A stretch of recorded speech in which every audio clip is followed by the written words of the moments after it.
मराठीची इथली जी काही परंपरा आहे ती क्षीण होईल अशा प्रकारच्या काही गोष्टी घडता येते का, तेव्हा आम्ही आज तळमळीनं कळकळीनं आपल्यासमोर विनंती करतो आहोत की यापुढे गोव्यामध्ये सगळ्या भाषा या समान यानं नांदाव्यात. विशेषतः कोकणी आणि मराठी जी राजभाषा आणि सहभाषा आहेत त्यांना सर्वत्र समान स्थान मिळावं आणि एका बाजूला कोकणीही फुलावी आणि दुसऱ्या बाजूला आपली संस्कृती, भारतीय संस्कृती फुलवणारी जगवणारी मराठी ही जिवंत राहावी.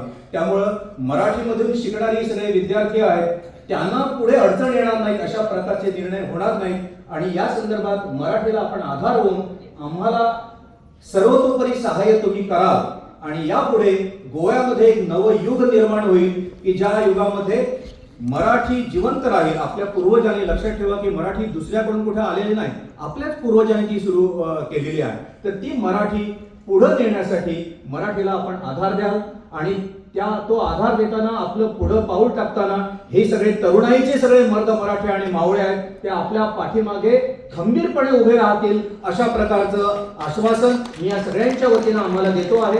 गोव्यातील रिजनल लँग्वेज ही कोकणी असल्या कारणाने या रिजनल लँग्वेजला थोडंसं महत्त्व जर दिलं तर एखादा कुठल्याही मी पर्टिक्युलर स्टेटचं नाव घेत नाही, त्याला कोकणी समजायला कोकणी बोलायला ओके एक्सेप्ट महाराष्ट्र तर त्याला नाही म्हटलं तरी 10 वर्ष लागतात किंवा 15 वर्ष लागतात.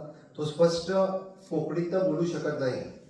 पण आपल्या शेजारी राज्यातील जर इथं कोणी आला तर तो आपल्यापेक्षाही जास्त मराठी चांगली बोलतो, जास्त मराठी चांगली लिहितो आणि त्यामुळे आपल्या मुलावरती म्हणजे ऑफकोर्स गोव्यातील जे तरुण आहेत त्यांच्यावरती कुठेही अन्याय होऊ नये यासाठी घेतलेला हा निर्णय आहे.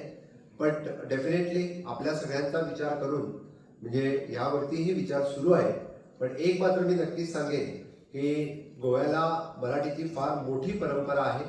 ही परंपरा टिकून ठेवण्यासाठी सातत्याने मराठी वाचन करणं हे फार गरजेचं आहे. म्हणजे आपण म्हणतोय की मराठी वाचावं, मराठी ऐकावी, मराठी पाहावी, म्हणजे हे जर केलं तरच सातत्यात आपण ह्यामध्ये खूप मोठी सुधारणा करू शकाल. नाहीतर ती फक्त परीक्षेतल्या पेपरसाठी राहील. परीक्षेतला पेपर 100 मार्काचा आहे, मला 60 मार्क मिळाले तरी बस होईल एवढ्यावरतीच ती संपू नये. आपण सगळ्यांनी खूप मोठ्या प्रमाणे साहित्यिक व्हावं, आपण खूप मोठ्या प्रमाणे कलाकार व्हावेत, आपल्यातली सृजनशीलता ही समोर यावी. यासाठी गोवा मराठी अकादमीचा जो प्रयत्न सुरू आहे त्यासाठी अध्यक्ष आणि बाकी संयोजक यांचं मी खूप